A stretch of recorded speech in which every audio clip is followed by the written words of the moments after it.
Our story Thursday night on the Night Beat focused primarily on those who had direct ties to the Confederacy, but at the same time, another interesting debate is forming around founding fathers and their slaves. So we asked Nelson Linder, Marshall Davis, and Jeremy Suri on that ongoing debate. You've got to analyze each issue carefully. We had a civil war in this country. Sure, many folks have owned slaves, we understand that. But when you address the racist flags in the Civil War, that's a whole other issue. This whole war was fought behind what? Behind slavery. So I think that is definitely an urgency. Regarding George Washington, those folks, again, you have to educate your population in the history books. That starts with the state curriculums. Get that right and you get the rest of it right. If you don't educate people, they're not going to understand what we're trying to do. But for us, anytime we got a symbol of death on the public space, that's a problem anywhere, and that is certainly a priority. You can't judge Littlefield, George Washington, Thomas Jefferson, Robert E. Lee, Jefferson Davis by today's moral standards. Slavery is wrong, slavery is deplorable. We do not in today's society support slavery in America.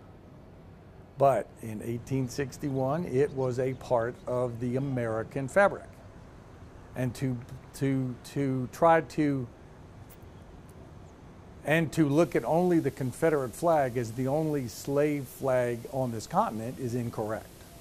The American flag flew over a slave nation for 100 years. The Confederate flag flew over a slave nation for 4 years. So yes, I see that once everything Confederate is down, certain groups are going to go after our founding fathers. It worries me a lot. What would we be without our history? If you do not remember your history, you are doomed to repeat it.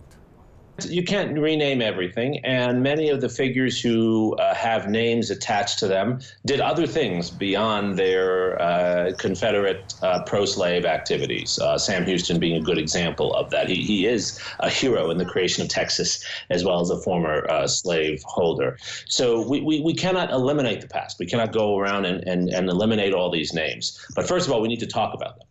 And people need to recognize the full story of these individuals. As we do with Thomas Jefferson today, we need to do that with all other figures. That doesn't make them less important. That doesn't detract from the great things they accomplished. Thomas Jefferson was a great man and a founder of our society, but he was also a slaveholder, and that should be acknowledged. And that's the way we should talk about these issues. We should change names when the figure in place is someone whose actions were so egregious that it makes it uncomfortable for people of different backgrounds to live under their name.